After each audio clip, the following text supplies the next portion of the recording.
네, 윤석열 대통령이 올해 마지막 정상 외교인 네덜란드 국빈 방문을 마치고 오늘 오전에 귀국했습니다. 우리나라와 네덜란드는 전략적 동반자 관계를 바탕으로 정부와 기업 또 대학을 아우르는 반도체 동맹을 구축하기로 했는데요. 윤 대통령을 수행한 박진 외교부 장관 모시고 자세한 이야기 나눠보겠습니다. 어서 오십시오. 네, 안녕하세요. 네, 장관님 오랜만에 뵙겠습니다. 반갑습니다. 네, 13번의 해외 순방, 19개 나라를 다녀온 걸로 알고 있는데 바꿔 말하면 또 장관님의 출장이 13번이었다는 것 아니겠습니까? 네. 직접 다 함께 하셨죠? 네. 금년에 그 대통령께서 다자 정상회의 또 그리고 양자회의를 위해서 여러 나라들 방문하셨습니다. 네. 미국, 일본을 포함해서 G7 또 G20 그리고 나토, UN 또 APEC 그리고 유럽에서는 영국과 프랑스와 네덜란드, 지금 네. 네덜란드는 바로 지금 오늘 아침에 도착을 하셨고요. 예. 그리고 중동에서는 이제 사우디, UAE, 카타르 이런 중요한 나라를 이제 국빈 방문을 네. 통해서 양국 관계를 많이 발전시키고 또 우리 대한민국이 글로벌 중추 국가로서 자유, 평화, 번영에 기여하는 책임 있는 국가라고 하는 각인을 시켰다고 생각합니다. 네, 말씀하신 그런 나라들을 다 거쳐서 우리가 경제 실익을 좀 챙긴 측면도 있지만 언론 보도 보셨겠습니다. 국내 현안이 쌓여 있는데 너무 순방이 잦은 것 아니냐 이런 보도 보시면 좀 주무 장관으로서 서운한 생각은 안 드셨어요? 네, 뭐 대통령은 하루 24시간을 분초를 쪼개서 네.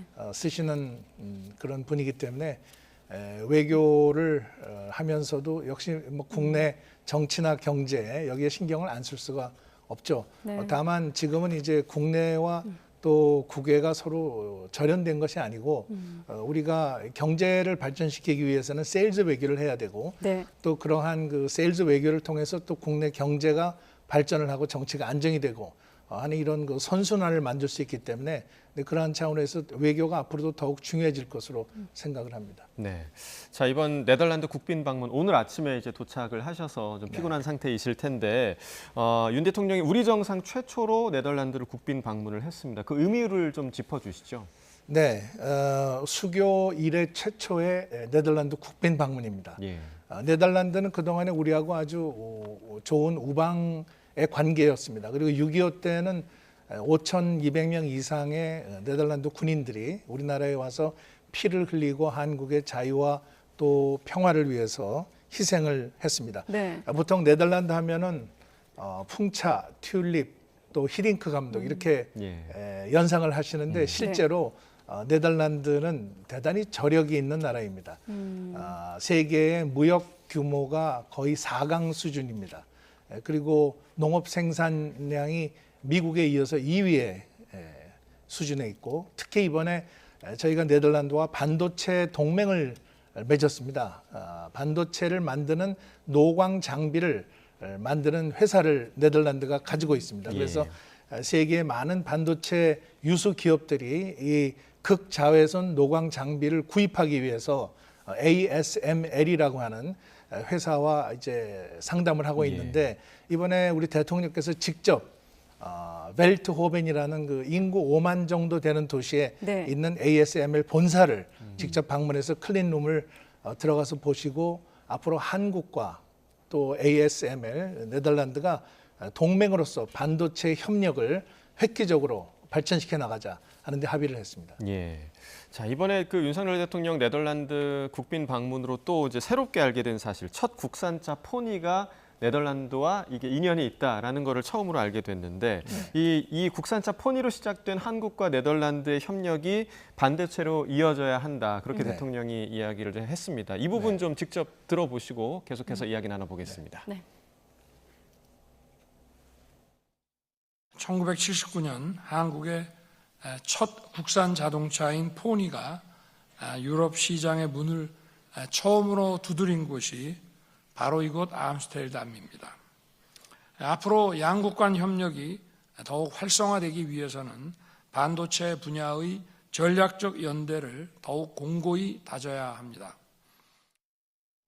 네, 포니가 등장하면서 옛 또 추억을 떠올리시는 시청자분들도 계시겠습니다만 방금 마지막 대목 반도체 분야의 전략적 연대 양측이 반도체 동맹을 약속했는데 이렇게 이 반도체 동맹을 공동 성명에 명시한 게 처음이라면서요, 처음입니다. 장관님?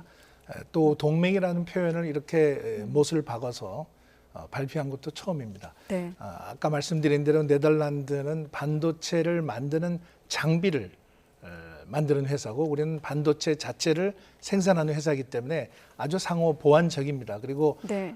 지금 그 네덜란드의 기술 수준이 세계 최고의 수준으로 와 있고 또 지금은 그것보다 더 첨단 그 반도체 제조 장비를 만들고 있기 때문에 이번에 직접 우리 대통령과 또 삼성 또 SK 하이닉스 CEO들이 직접 가서 그 기계들을 보고 앞으로 한국과 관련해서 이 R&D 연구 개발을 박차를 가하자. 그래서 1조 원 규모의 연구 개발 센터를 한국에 만들기로 하고 또 인재를 양성해서 이러한 그 최고 첨단 반도체를 만들고 이것을 운영할 수 있는 그러한 인재들을 앞으로 대폭 양성하기로 했습니다. 또 외교 산업 2+2 장관 회의를 신설했습니다. 저희가 외교 산업 2+2는 캐나다하고 하고 있었는데요. 이번에 네덜란드하고도 2+2 대화체를 신설을 해서 앞으로 양국 간에는 상당히 이 자유무역 체제를 바탕으로 해서 경제 안보를 강화할 수 있는 그러한 그 체제가 상당히 크게 발전할 것으로 기대하고 있습니다. 예. 앞서 이제 언급해 주셨던 SK 최태원 회장 그리고 삼성전자 이재용 회장 함께 이번 순방에 또 함께 했는데 그만큼 이제 그 아까 말씀해 주신 ASML을 또 같이 찾았더라고요. 네. 그러면 반도체 협력의 중요성이 점점 더 커지고 있다 이런 걸 의미하겠죠? 그렇습니다. 네. 우리 뭐 삼성이나 SK는 전 세계적으로 메모리 반도체를 가장 많이 생산하는 기업이고 또 그렇기 때문에 이러한 그 최첨단 반도체 제조 장비에 대단히 큰 관심을 가지고 있습니다. 세계의 많은 회사들이 그러한 그 ASML의 그 고급 초미세 공정이 가능한 그 반도체를 만들 수 있는 기계를 가지기 위해서 노력을 하고 있는 상황에서 우리 이번에 그 네덜란드 방문이 그런 한국에게는 상대적으로 유리한 환경을 제공했다 이렇게 볼 수 있겠습니다. 유리한 환경을 제공했다. 이 밖에도 전쟁 기념비 헌화 일정도 있었고 또 국빈 만찬은 아까 말씀하신 히딩크 감독이 깜짝 등장하기도 했는데 그런 어떤 일정들을 조율하는 과정, 바꿔 말해 의전과 관련해서 보도가 나왔거든요. 네덜란드 측이 한국의 과도한 경우와 의전 요구에 대해서 항의했다 이런 보도가 나왔는데 직접 나오셨으니까 설명을 좀 해주시죠. 네, 우선 이번에 그 네덜란드에서 그 국빈 방문을 준비하면서 빌렘 알렉산더 그 국왕께서 직접 이런 공식 행사, 예를 들어서 공식 환영식이라든지 또는 국빈 만찬이라든지 또는 총리 오찬이라든지 뿐만 아니라 ASML 방문도 국왕이 같이 가시고요. 또 그리고 한국전 참전 용사들하고의 간담회 그리고 기업들과의 포럼도 전부 참석을 했습니다. 그래서 국왕께서 직접 이러한 그 한국과의 협력 관계에 직접 거기에 이제 참여를 해서 이번에 양국 관계를 획기적으로 높였다는 말씀을 드립니다. 그리고 그 과정에서 이제 의전상으로 그러면 실무적으로 어떠한 이러한 그 순서와 또 어떠한 방식으로 이것을 할 것인가에 대해서는 당연히 조율을 해야 됩니다. 저희가 네덜란드뿐만 아니라 많은 국가들의 그 국빈 방문을 할 때에는 실무적인 차원에서 양국 간에 만약에 이견이 있을 경우는 이걸 좁히는 그러한 협의들을 많이 하고 있습니다. 제가 언론에 난 걸 보니까 조금 과장된 면이 있는 것 같습니다. 이번에 특히 네덜란드 측 그 외교부 의전장은 이번 행사가 아주 성공적으로 잘 치러졌다 이렇게 얘기를 했고요. 또 네덜란드 왕실에 있는 관계자는 200%를 달성한 성공적인 그러한 방문이었다 이렇게 평가를 하고 있습니다. 그렇군요. 한 가지 더 추가적으로 일단 외교적으로는 조율과 소통의 일환이었다는 게 외교부의 이제 공식 입장인데 혹시 이 외교 의전 관련해서 대통령실도 있을 거고 주체가 외교부 대사관이 있지 않습니까? 혹시 뭐 그런 관련 기관의 소통이라든지 컨트롤 타워가 좀 없었던 건 아닌가 이런 언론의 시각도 있는데 이 부분은 어떻습니까, 장관님? 외교부는 본부에서 당연히 이 국빈 방문을 준비하는 과정에서 현재 있는 대사관하고 아주 긴밀하게 소통을 하고 있고 또 대통령실도 마찬가지로 필요한 부분은 다 협의를 하면서 가고 있기 때문에 전혀 뭐 이번 행사에 차질이 없었습니다. 우리 소통에는 문제가 없었다. 네, 없었습니다. 자, 그리고 이제 많은 국민들이 기대를 했다가 좀 실망을 했던 부산 엑스포 관련된 질문도 좀 드려야겠습니다. 얼마 전에 국회에서 이제 관련 특위에서는 야당 측에서는 이 부분에 대한 국정조사까지 해야 된다 이런 주장까지 있었고 여당은 아예 특위에 불참을 했습니다. 이 부분 좀 언제 매듭이 좀 지어질 거라고 보십니까? 장관님이 이제 일정 때문에 불참을 하신 걸로 알고 있고요. 네. 네, 그 국회에서 이번에 여야를 넘어서 초당적으로 부산 엑스포 유치를 위해서 큰 노력을 기울여 주신 데 대해서 행정부로서는 아주 감사하게 생각을 합니다. 저도 그 엑스포 특위에 여러 번 나가서 엑스포 유치 진행 상황에 대해서 보고를 드린 적이 있습니다. 네.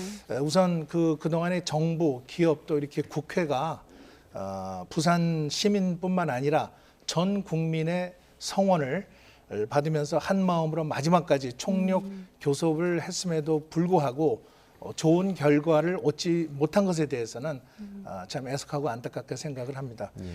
그러나 부산 엑스포를 유치를 못한 것이 우리 외교의 현실을 반영한 것은 아니라고 생각을 합니다. 네.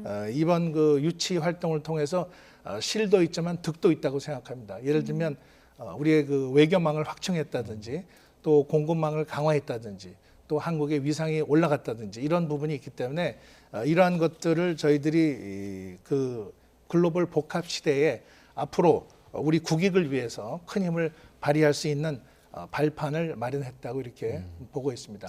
그리고 국회에 저희들이 설명하는 것은 네. 또 기회가 있으면은 그동안에 있었던 내용을 객관적으로 이 자료를 만들어서 보고를 드리도록 하겠습니다. 네.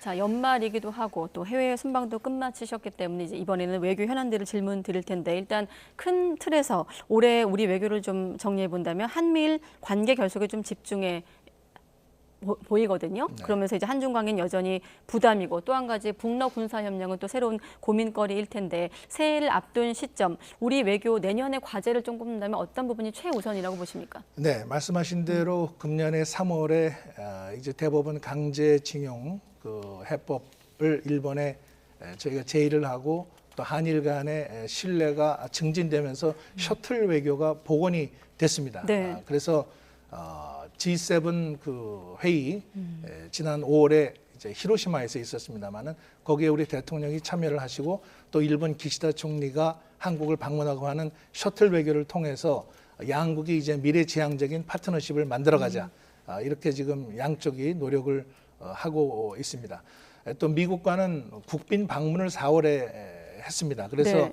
워싱턴 선언을 발표를 하고 또 한국과 미국이 이런 그 동맹을 강화하면서 북한의 어떤 위협에 대해서는 확고한 억제력을 발휘해서 한반도 평화 안정을 보장하자 하는 그 합의를 했고 그러한 그 외교적인 이 진전을 발판으로 해서 8월 달에 캠프 데이비드 3국 정상회담이 열렸습니다.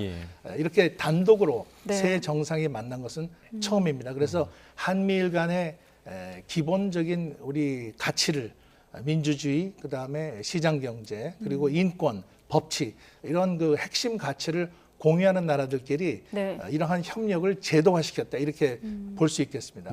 한편으로는 이제 중국과 러시아가 그 유엔 안보리의 상임이사국으로 있고 네. 또 우리 한반도의 평화와 안정을 위해서 일정한 역할을 할 수 있는 나라들이기 때문에 중국에게는 저희가 건설적인 역할을 촉구를 하고 있고 네. 또 러시아도 책임 있는 역할을 할 수 있도록 외교적인 노력을 기울이고 있습니다. 내년 1월부터는 저희가 유엔 안보리의 비상임이사국으로 진출을 하게 됩니다. 네. 따라서 유엔 안보리 차원에서 중국과 또 러시아와 긴밀한 소통을 통해서 북한의 도발을 억제하고 한반도 평화 안정을 더욱 정착시킬 수 있는 그러한 전방위 외교를 펼칠 생각입니다. 그러면 네. 아무튼 내년에는 아무래도 한중 관계가 가장 큰 과제가 될까요? 일단은 급한 갈등은 좀 봉합돼 보이지만 본격적인 좀 협력 관계로 나아갔다고는 보기 좀 아쉬운데 어떻게 좀 예상하십니까? 네, 중국과는 기본적으로 건강하고 성숙한 관계를 만들어 가고자 하고 있습니다. 네. 그것을 위해서는 상호 존중이 중요하고 또 호혜적인 관계를 만드는 것이 중요합니다. 그래서 윤석열 대통령께서 시진핑 주석을 이미 작년에 만나셨고 또 금년에는 우리 그 한덕수 총리가 중국에 또 시진핑 총리, 그다음에 또 우리 대통령께서 리창 총리를 만나면서 네. 고위급 간의 이런 소통은 계속 이어지고 있습니다. 저도 중국의 왕이 외교부장, 또 네. 지금 이제 정치국 위원입니다만은 바로 얼마 전에 부산에 초청을 해서 한중 간의 이런 외교장관 회담을 2시간 동안 했습니다. 예. 네. 한중 간의 모든 현안 문제에 대해서 다 짚었고 앞으로 양국 우호 관계를 위해서 서로 노력해 나가자 하는 데 아주 공감을 했습니다. 네, 이번에 이제 중국과의 이슈 중에서 가장 컸던 게 이제 요소 수출 통제 이 부분이 있는데 사실 중국은 이 부분은 정치적 배경은 없다 이렇게 주장을 하고 있는 부분인데 장관께서는 좀 어떻게 생각하십니까? 네, 이것은 기본적으로 어느 한 국가를 특정해서 하는 것이라기보다는 중국 내 수급 불안정 문제 이것이 주는 여파라고 생각을 합니다. 그래서 우리 입장에서는 중국과 이런 그 공급망 안정을 위해서 대화를 해나가면서 우리가 이런 시장을 다변화하고 또 국내에도 이런 요소 생산 시설을 갖출 수 있도록 범정부적인 차원에서 대책을 강구하고 있습니다. 예. 네, 오늘 어렵게 모셨기 때문에 여러 언론에서 또 장관님 나오셨기 때문에 궁금해하지 않겠습니까? 출마 관련해서 이제 내년 총선 앞두고 장관께서도 이제 출마로 가닥이 잡혔다까지 알려지고 있는데 관련 계획을 좀 끝으로 여쭤보겠습니다. 네, 지난 1년 8개월 동안 그 외교부의 수장으로서 우리 글로벌 중추국가의 비전 실현을 위해서 쉴 틈 없이 뛰어왔다고 생각을 합니다. 가장 중요한 것은 윤석열 정부의 성공이라고 이렇게 생각을 하고 네. 있습니다. 그래서 지금 뭐 조심스럽습니다만은 만약에 이제 연말에 또 개각이 이루어지고 네. 하면 저는 뭐 원래 자리인 국회로 돌아가서 지금 국민의 힘이 민심을 바탕으로 해서 이 믿을 수 있는 그러한 여당이 될 수 있도록 최선을 다할 생각입니다. 아직 장관이시기 때문에 질문 드리는 저희도 좀 조심스럽긴 합니다만 지역구가 강남구 을이지 않습니까? 강남 제도전을 검토하고 있다까지도 알려지고 있는데 장관께서도 이를테면 간판 장관의 한 분이시기 때문에 여권에선 수도권 험지 얘기도 나오고 있는데 좀 예상해 보신다면 거기에 대한 고민이 지금 있으신지. 네, 지금 뭐 현역 또 의원 신분이기 때문에 네. 저를 뽑아주신 또 유권자들한테 가서 그분들의 의견을 네. 먼저 들어보는 것이 예의가 아닌가 이렇게 생각을 하고 있습니다. 네, 알겠습니다. 또 당과 조율하는 과정도 있을 테니 그 과정까지 지켜보겠습니다. 네, 박진 외교부 장관과 함께했습니다. 장관님 고맙습니다. 네, 감사합니다.